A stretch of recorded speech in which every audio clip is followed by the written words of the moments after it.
5 दिन उनकी बिजली काटी गई, इनह्यूमन तरीके से, एक काइंड ऑफ टार्चर है। और 10 दिन के लिए उस 8/7 का जो गया, और बंदा कैसे खाना हजम कर सकता है और किस तरह की उनकी कैफियत रही, वो सब आप तक पहले बात पहुंच चुकी है। फिर अगले दिनों में 24 घंटे के अंदर सिर्फ 1.5 घंटे के लिए उनको बाहर निकाला जाता था।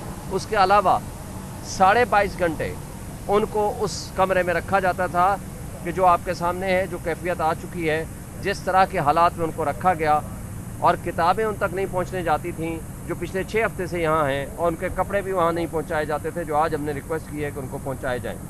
एक्सरसाइज मशीन जो अदालत के हुक्म से मिली थी वो भी वापस ले ली गई। उसके अलावा फैमिली से मुलाकातें बंद कर दी गई, पॉलिटिकल लीडरशिप से, फ्रेंड्स से, दोस्तों से, लॉयर से कोई मुलाकात नहीं थी। और ये जो तर्ज़ अमल इन्होंने अडॉप्ट कर रखा था, इस यजीदियत और फस्तायत पे यकीन रखने वाली हुकूमत ने, ये सज़ाए मौत के मुल्ज़मान को भी ये हक़ हासिल होता है कि वो दिन में बाहर फिरते हैं, घूमते हैं, उनको पूरी आज़ादी होती है। जबकि इनके साथ जो जुल्म, जबर, बर्बरियत हुई, ये आज तक किसी साबिक़ प्राइम मिनिस्टर के साथ नहीं हुई, कभी चीफ मिनिस्टर के साथ नहीं हुई, और कभी किसी साबिक़ किसी मिनिस्टर के साथ भी नहीं हुई, जिसमें नवाज शरीफ, शहबाज शरीफ, आसिफ अली जरदारी का केस आपके सामने है। इसी तरह उनको 40-40 लोग मिलने आते थे, घर का खाना उनको मिलता था, उनको एयर कंडीशन लगा हुआ था, जबकि इनको जो बेसिक फैसिलिटीज़ हैं वो भी नहीं मिली। और दूसरा, खान साहब ने जो काजी फाइसा साहब के मुताल्लिक बातें की हैं वो आपको बता दूं। उनके बकौल जो उन्होंने कहा है और दुरुस्त कहा है कि वो एक लिहाज से जस्टिस मुनीर को लोग भूल गए हैं।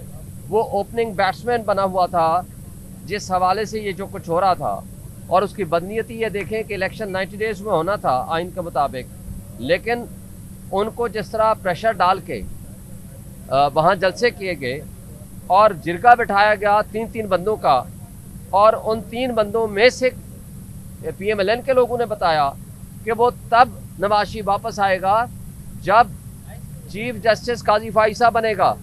और उसका इम्पैक्ट ये हुआ कि काजी फाइसा के आने के बाद वो आया, और काजी फाइसा के जाने से पहले वो लंदन चला गया।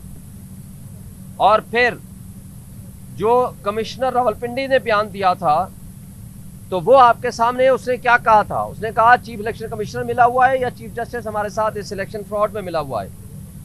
और चीफ जस्टिस काजी फाइसा ने पार्टी को, PTI को क्रश होने दिया, हमारे कोई केसेस नहीं लगाए, हमारा सिंबल का निशान वाला केस हमारे खिलाफ फैसला दिया, निशान छीन लिया, इलेक्शन फ्रॉड को तहफ़्फ़ुज़ दिया। इस सारे करप्ट सिस्टम का सबसे बड़ा वो उसके ऊपर शेल्टर होके बैठे रहे। और 3 प्रॉपर्टीज़ उनकी लंदन में थीं, और वो जो लंदन में प्रॉपर्टीज़ थीं और नैब तरामीम के ऊपर बैठ के उन्होंने फैसला दिया, चूँकि उनका कन्फ्लिक्ट ऑफ इंटरेस्ट था। वो इसलिए नहीं चाहते थे कि यहाँ इंसाफ का निज़ाम खुले, क्योंकि उनकी अपनी प्रॉपर्टीज़ वहाँ मौजूद थी, उसी तरह जिस तरह नवाज शरीफ की एवनफील्ड डिपार्टमेंट की प्रॉपर्टीज़ थी। और मसला क्या है? मसला हमारे मुल्क का ये है कि एक छोटी सी एलीट्स है, उनके मफादात एक दूसरे के साथ जुड़े हुए हैं, और जो एलीट्स हैं वो इस मुल्क में सिर्फ उस वक्त तक रहते हैं कि जब तक उनके मफादात का तहफ़्फ़ुज़ होता है, और ये एक दूसरे का मफादात का तहफ़्फ़ुज़ इस तरह करते हैं, और जो पूरी कौम है वो एक साइड पे खड़ी हुई है। यहाँ काजी फाइसा मुसल्लत रहा, उसके बाद वो मुल्क छोड़ के बाहर चला गया, इसी तरह जिस तरह नवाज शरीफ अभी चला गया है। ये मुल्क से बाहर भाग जाते हैं। और जब नवाज शरीफ यहाँ प्राइम मिनिस्टर था, उसने 22 मरतबा लंदन के दौरे किए, जिसमें से 2 ऑफिशियल थे, जबकि 20 के करीब उनके प्राइवेट थे।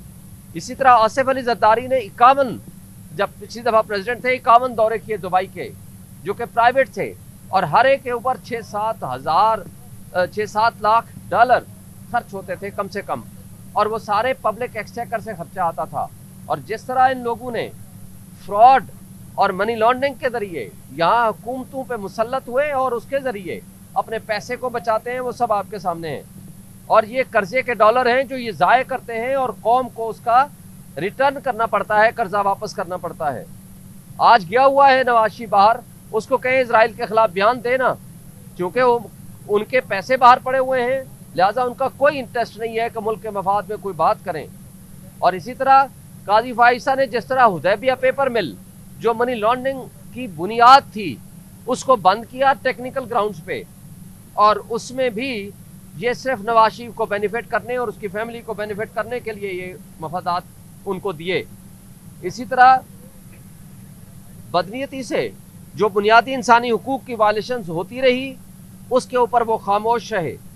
یہ جائے کہ اس پہ انکوائری کراتا اور وہ کیسز لگاتا, خواہ وہ الیکشن والا کیس ہو, خواہ وہ کمیشن والا کیس ہو, خواہ 9 مئی کے حوالے سے ہمارے پٹیشنز تھیں, ان کا کوئی سنوائی نہیں کی اور اپنی من پسند بینچ بٹھا کے اور وہ غلط فیصلے کرتا رہا جس کے ذریعے آج تک ہم یہ سمجھتے ہیں کہ وہ جو ججز آئے ان میں بدترین جج کے طور پر ہم ٹائٹل اسی کو ہی دیں گے.